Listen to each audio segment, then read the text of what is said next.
तमाम देखने और सुनने वालों को अस्सलामुअलैकुम। आज मैं बना रही हूँ पाकिस्तान में बनने वाली एक बहुत ही कॉमन लेकिन बहुत मज़ेदार डिश आलू गोश्त।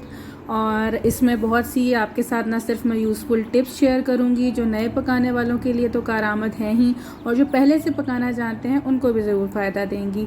तो आप इन टिप्स को जानने के लिए पूरी वीडियो को बहुत गौर से देखिएगा और जो है मुझे अपना फ़ीडबैक भी दीजिएगा। और अगर चैनल अभी तक सब्सक्राइब नहीं किया तो सब्सक्राइब कर लीजिए। तो आइए रेसिपी शुरू करते हैं बिस्मिल्लाहिर्रहमानिर्रहीम से। सबसे पहले हम इस कुकर में ये 3/4 कप के करीब ऑयल ले लेंगे। ऑयल को हम थोड़ा गर्म होने देंगे। गर्म हो गया है। अब ये तकरीबन 2 अदद बड़े साइज़ की प्याज हैं, ये मैंने काट ली हैं बारीक बारीक। इसको हम डाल देंगे इस ऑयल में।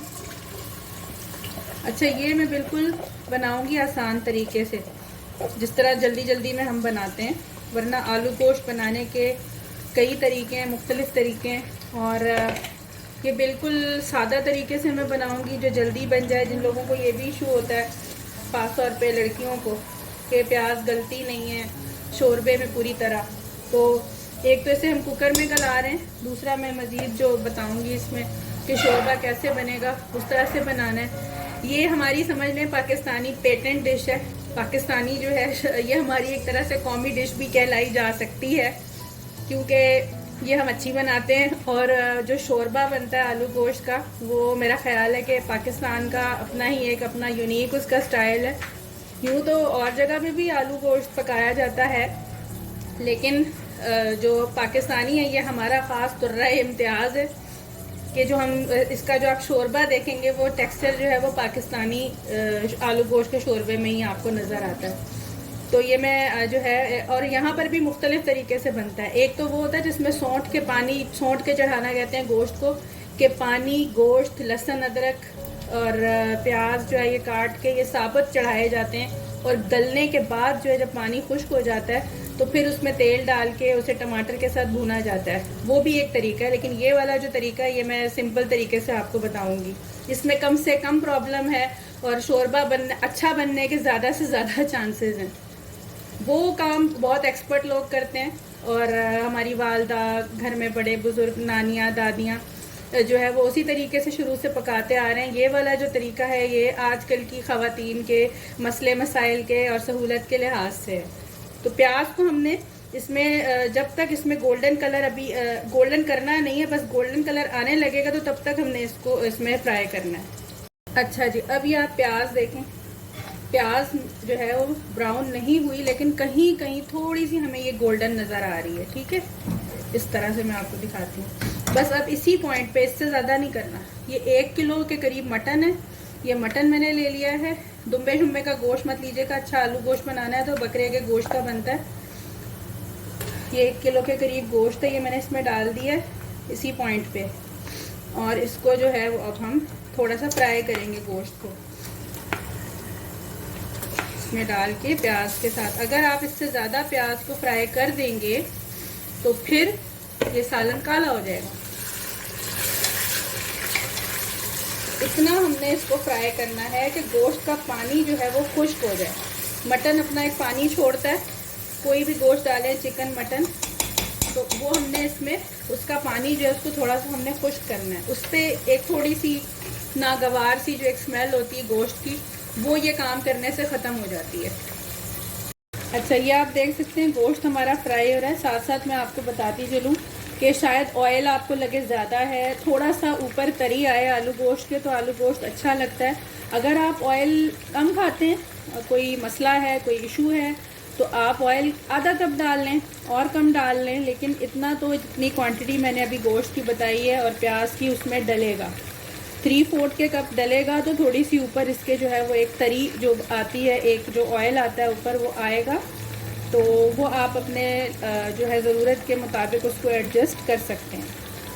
ये देखें 2 से 3 मिनट लगे, ये गोश्त अच्छा भून गया है। इसका फ़ायदा ये होगा कि जो बाद में भूनना होता है बहुत ज़्यादा, वो अब हमें नहीं भूनना पड़ेगा। अच्छा, अब मैं इसमें डालने लगी हूँ पानी इस पॉइंट पे। सही है, ये भुन चुका है गोश्त, इतना ही काफ़ी है, वरना काला पड़ जाएगा गोश्त भी और प्याज भी, और आपका ओवरऑल पूरा सालन ख़राब हो जाएगा। अब पानी मैं इसमें डालूँगी तकरीबन ये 1 से 1.5 कप है। मेरा कुकर बहुत कम पानी लेता है, ये विसल वाला है, तो इतना मैं डालूंगी और इसको तकरीबन 3 विसल आने तक इसको मैं गला लूँगी। आप क्योंकि मटन भी अलग अलग तरह का होता है, कोई ज़्यादा टाइम लेता है, कोई कम टाइम लेता है, तो जिस तरह का आपका मटन है उसके मुताबिक आप इसका एडजस्ट करें। इसको कितनी देर प्रेशर देना है, तो अब मैं आपसे मिलती हूँ इसके प्रेशर आने के बाद। ये देखें गोश्त को प्रेशर आ चुका है और मैं आपको दिखाती हूँ कि ये गल गया है। और ये इतना गला होना चाहिए कि ये बोटी हलवा ना बने, ठीक है। ये 90% ये गल चुका है, सही, और इतना ही हमें अभी गला हुआ चाहिए ये। दूसरा ये कि बहुत से लोग कहते हैं कुकर में बनाने से गोश्त का या किसी भी चीज़ का वो जायका नहीं आता, तो मैं थोड़ा सा बैकग्राउंड ये बता दूं कुकर में बनाने का कि यहाँ मिडिल ईस्ट में जो है वो ज़्यादातर सिलेंडर्स ही इस्तेमाल होते हैं, और सिलेंडर में पकाने वाले फिर कोशिश करते हैं कि गैस की हम सेविंग कर सकें, जितना ज़्यादा अरसा हम सिलेंडर को चला सकें, इस्तेमाल कर सकें, हम चलाएँ। तो मैं तो ज़्यादातर दालें भी सिलेंडर की वजह से कुकर में ही पकाती हूँ। और अब तो गैस का बहरान हर जगह ही है, पाकिस्तान में बहुत ज़्यादा है, तो फास्ट कुकिंग करने के लिए थोड़ा सा अगर हम टेस्ट पे कॉम्प्रोमाइज़ कर भी लें तो मेरा नहीं ख्याल कि कोई हर्ज है। बहरहाल अब हमने क्या काम करना है कि हमने इस गोश्त को इस पानी से निकालना है, अलग करना है, और फिर मैं आपको बताती हूँ कि हम आगे क्या करेंगे। ये मैं इसकी जो पीसेस हैं इनको अलग कर लूँगी। अलग करके मैं इसको एक बर्तन में रख लूँगी।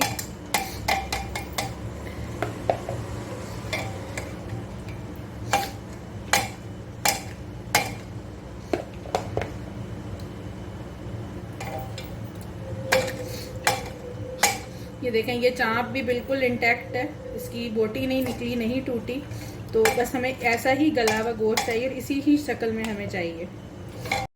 तो ये आप देख सकते हैं गोश्त अलग कर लिया मैंने, ये इसका पानी है। अब मैं इसमें मसाला डालूंगी और उसको थोड़ा मैं गलने के लिए छोड़ दूंगी। अच्छा, अब इसमें जो चीज़ें शामिल होंगी वो हैं तकरीबन 6 से 7 जवे लहसुन के, ये डाल देंगे। इसके अलावा 2 मीडियम साइज़ के टमाटर मैंने छोटे छोटे चॉप किए थे, इनका मैंने छिलका उतार लिया था। आप चाहें तो आप छिलके समेत डाल के बाद में छिलका निकालने के, लेकिन वो काम ज़रा मुझे थोड़ा मुश्किल लगता है। इसके अलावा इसमें साबुत गरम मसाला जाएगा, जिसमें 1 अदद बड़े साइज़ की ये बड़ी इलायची है, और 6 से 7 काली मिर्च के दाने, और 4 अदद मैंने इसमें लौंग शामिल कर दिए। इसके अलावा इसमें जाएगा 1 टेबलस्पून के बराबर पिसा हुआ सूखा जो धनिया होता है वो हम डाल देंगे। और अब हम इसमें तकरीबन मैं 2.5 टीस्पून, याद रखिए टेबल स्पून नहीं, टीस्पून के बराबर इसमें लाल मिर्च पाउडर डाल रही हूँ। आप अपनी जो मिर्चें हैं उनकी स्ट्रेंथ के हिसाब से डालिए, क्योंकि पाकिस्तान की और यहाँ की मिर्चों में बहुत फ़र्क है। मैं वहाँ जाती हूँ, मेरा 1-1.5 हफ्ता अपना हाथ नहीं बैठता पकाने पे, तो मुझसे ज़रा मसाले में थोड़ी सी कमी बेशी हो जाती है, यहाँ और वहाँ फ़र्क है। अच्छा, तकरीबन आधा चम्मच हल्दी पाउडर, रंग बहुत अच्छा आएगा, कम डालनी है कम डाल दें। और तकरीबन जो है वो 1.5 टीस्पून के बराबर मैं इसमें नमक डाल रही हूँ, आप हस्बे जायका नमक शामिल करें। अब ये मसाले डाल के मैं इसको तकरीबन 10 मिनट जो है मैं इसको गलने दूँगी इसी पानी के अंदर, और फिर मैं आपको बताती हूँ कि आगे क्या करना है। इसको मैं इसी के कुकर का कवर देकर मैं इसको रख दूँगी, ताकि इसी की भाप में जो है ये गले। प्रेशर नहीं देना, बस वैसे ही मैं इसे कवर करूँगी। ये जस्ट ऐसे मैंने इसमें ये रख दिया इसका कवर, और ये 10 मिनट तक जो है ये इसको हम गला लेंगे। अच्छा देखें, अब इस मसाले को गलते हुए तकरीबन 10 मिनट हो गए, और इसमें प्याज तो पहले ही नरम हो चुका था, टमाटर और लहसुन भी काफ़ी हद तक नरम हो गए। अब हम करेंगे क्या, इसमें जो थोड़ा सा गरम मसाला हमने डाला था ना, ये बड़ी इलायची वगैरह, ये निकाल के उसी गोश्त में साथ डाल देंगे जहाँ गोश्त अलग के था। थोड़ा बहुत लौंग और अगर काली मिर्च भी आपको नज़र आती है तो वो भी आप निकाल के अलग कर लें। और अगर चाहें तो ये आप गरम मसाला जो है ग्राइंड करने के बाद भी मसाले को डाल सकते हैं। देखिए इसमें निकल आई हैं काली मिर्चें, ये मैं अलग कर लूँगी मसाले से। ठीक है जी, ये अब इसमें से जो है गरम मसाला भी मैंने निकाल लिया है और ये मसाले को गलते हुए 10 मिनट हो गए। अब हमने मॉडर्न दौर का एक और गैजेट यूज़ करना है, एक और टूल, हैंड ब्लेंडर। वो मैं लेके इसमें चला दूँगी। मैं ये पूरे मसाले को अच्छी तरह ब्लेंड कर दूँगी, फिर मैं आपको ब्लेंड करने के बाद दिखाती हूँ।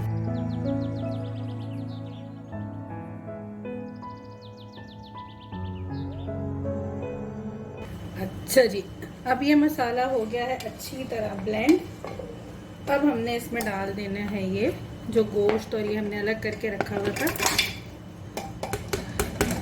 ये तमाम चीज़ें। और इसके अलावा इसमें जाएगा 1 टीस्पून के बराबर ज़ीरा, कुटा हुआ ज़ीरा ले लें, वो डाल देंगे। और अब हमने इसको पानी बिल्कुल खुश्क कर लेना है, थोड़ा सा हमने इसको 3-4 मिनट भूनना है। पानी खुश्क करने के बाद गोश्त हमने पहले भून लिया था, इसलिए हमें ज़्यादा नहीं भूनना पड़ेगा। अब हमें सिर्फ टमाटर के मसाले की वजह से इसे थोड़ा सा गोश्त के साथ भूनना है। अब इसमें यह है कि मसालों का जायका भी गोश्त में चला जाएगा और ये अच्छा सा भुन भी जाएगा।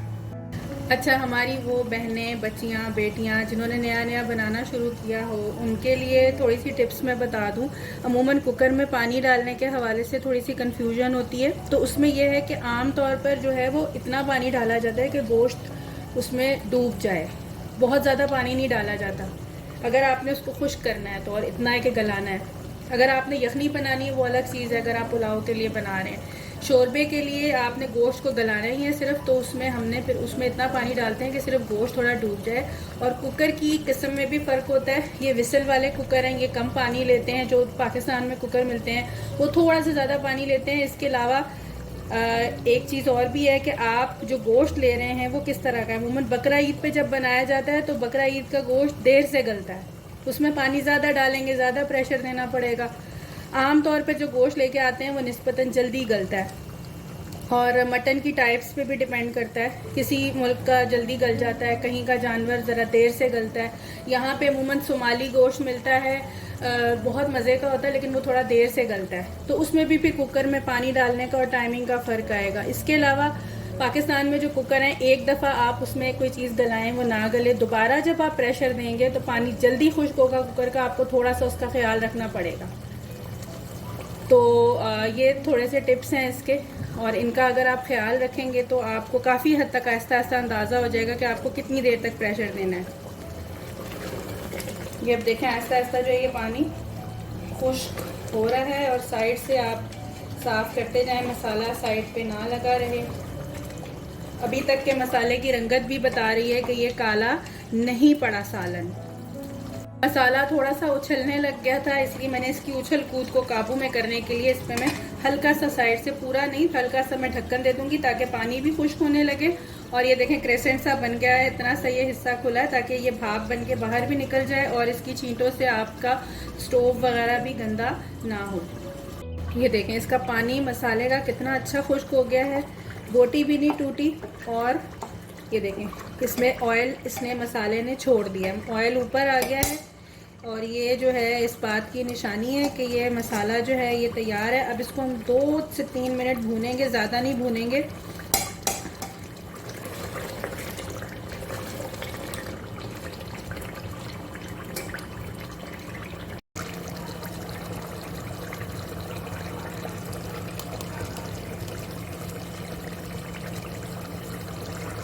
अच्छा जी, 2 से 3 मिनट ये भुन चुका है मसाला, प्याज गल चुका है, टमाटर इसमें पहले ही चॉप करके डाला हुआ था, ब्लेंड हमने कर लिया था लहसुन के साथ, हर चीज़ इसमें। अब ये शोरबा कहीं नहीं आपको परेशान करने वाला, ठीक है। अच्छा, अब इसमें हम डालेंगे 4 अदद मैंने मीडियम साइज़ के ले लिए थे आलू, इनके मैंने इस साइज़ के ये इस तरह से कर लिए हैं, आप जिस मर्ज़ी शेप के काट लें। ये अब हम इसमें आलू डालेंगे और 1 से 1.5 मिनट आलू डाल के हम इसको थोड़ा सा भून लेंगे। आलू के साथ भी 1 से 1.5 मिनट भूनेंगे। कुछ लोग तो डायरेक्ट पानी डाल के डाल देते हैं, आप वैसे भी कर सकते हैं, थोड़ा सा भून के भी आप डाल सकते हैं। अब 1 से 1.5 मिनट आलू डाल के भूनते हुए हो गया, इससे ज़्यादा नहीं भूनना वरना आलू बाहर से जो है ना वो नरम होकर टूटने लगेगा। बस 1 से 1.5 मिनट बहुत है, अदरवाइज़ आप डायरेक्ट भी डाल सकते हैं पानी में, जैसे मैंने पहले बताया। अब ये तकरीबन 2 से 3 कप पानी है, ये मैं इसमें शामिल कर दूंगी, या जितना आपने गाढ़ा रखना है। कुछ को बहुत पतला शोरबा पसंद होता है, कुछ लोग काफ़ी गाढ़ा शोरबा पसंद करते हैं। तो ये 2 से 3 प्याली के बराबर पानी मैंने इसमें डाला है, और अब मैं इसमें आलू जो है ये गलने के लिए छोड़ दूंगी। लंबा शोरबा पसंद है, पानी ज़्यादा डालें। आपको गाढ़ा शोरबा पसंद है, पानी कम डालें। लेकिन फिर नमक मिर्च उसके लिहाज से आप शुरू से ही ये माइंड में तय कर लें कि कैसा रखना है, उसके हिसाब से फिर आप उसको एडजस्ट करेंगे। तो अब मैं इसको ढक के रख रही हूँ आलू गलने तक, और प्रेशर नहीं लगा रही, सिंपल इसको मैं ढक के रख रही हूँ। तो मीडियम फ्लेम पे गलाएं, इसको ज़्यादा तेज़ आंच पे ना गलाएं। कुकिंग में फ्लेम का बहुत बड़ा रोल होता है इसके टेस्ट में। अगर आप इसकी किसी भी मौके पे भुनाई भी आप तेज़ आंच पे करेंगे तो ये सालन जलेगा, ख़राब होगा, सालन का भी वो टेस्ट भी नहीं आएगा। भुनाई भी लो टू मीडियम फ्लेम पे करें तो इस तरह आपका सालन बहुत अच्छा बनेगा।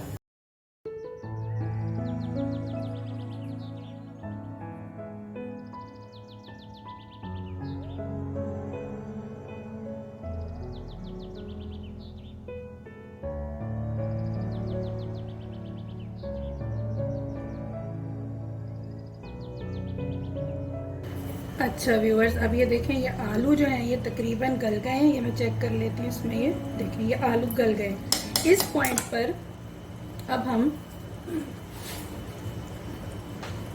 इसमें शामिल करेंगे ये 3 अदद छोटे साइज़ की हरी मिर्चें, और ये चॉप किया हुआ हरा धनिया है, ये डाल देंगे। और इसे अब हम दम पे रख देंगे तकरीबन 3-4 मिनट। आलूओं की कसर भी निकल जाएगी और इस हरे मसाले की खुशबू भी इसमें आ जाएगी। कुछ लोग इस पॉइंट पर जो है वो इसमें सूखा जो गरम मसाला पाउडर होता है वो डाल देते हैं, लेकिन मैं नहीं डालती क्योंकि सालन पूरा काला पड़ जाता है। जब मैंने सर्व करना होता है बोल में, तब मैं थोड़ा सा स्प्रिंकल करती हूँ गरम मसाला पाउडर, तो वो मैं आपको करके दिखाऊंगी। अब हमने इसकी आँच धीमी कर देनी है और इसको हमने अब दम पे छोड़ देना है तकरीबन 2 से 3 मिनट, और उसी में आलूओं की बाकी की कसर निकलेगी और इसकी ज़बरदस्त सी खुशबू आ जाएगी धनिया और हरी मिर्चों की इसमें। अच्छा जी, देखें व्यूअर्स, ये सालन को बहुत अच्छा सा दम आ चुका है। ये देखें आप, स्मोकिंग हॉट है, बहुत ज़्यादा गर्म है, काला भी नहीं पड़ा, बहुत अच्छा रंग आया है और सब कुछ गल गया है प्रॉपर तरीके से। एक और टिप मैं आपको बताऊं, अगर आप हरा धनिया ना डालें, कभी कभी मैं कसूरी मेथी भी डाल देती हूँ 1 टीस्पून या 1.5 टीस्पून के बराबर, वो ऑप्शनल है। लास्ट वीक जब मैंने आलू गोश्त बनाया था तो उसमें मैंने कसूरी मेथी डाली थी। इस हफ्ते मैंने इसमें हरा धनिया डाला है और हरी मिर्चें डाली हैं, तो ये आप पर है। कसूरी मेथी से भी बहुत अच्छी खुशबू आती है, फ्लेवर भी बहुत अच्छा हो जाता है। आज मैंने बिल्कुल सिंपल और क्लासिक स्टाइल का आलू गोश्त पकाया है। तो अब हम इसको डिश आउट करते हैं। देखें, आलू गोश्त की खूबी ये होती है कि इसमें आप जो आलू हैं वो भी टूटे ना, गोश्त भी ना टूटे, शोरबा भी आपके हस्बे पसंद जो है गाढ़ा हो या पतला हो, तो यही इसकी खूबी है।